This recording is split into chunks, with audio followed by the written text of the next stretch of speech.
គឺយើងមកទស្សនាទឹកសមុទ្រហើយគឺយើងធ្វើដំណើរការយើងគឺដឹកចេញទៅវិញណាបងប្អូនហ្នឹងហើយនេះគឺមកច្រើន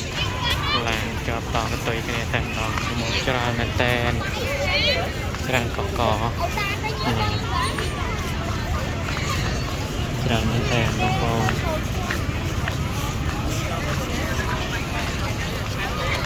គឺយើងដឹកធ្វើដំណើរទៅវិញពុះទៅផ្ទះយើងវិញនេះមើលនេះ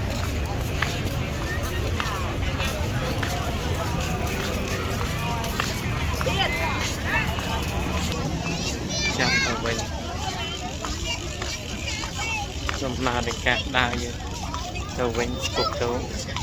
ផ្ទះវិញណាអត់បានមើលទឹកបាញ់ទេ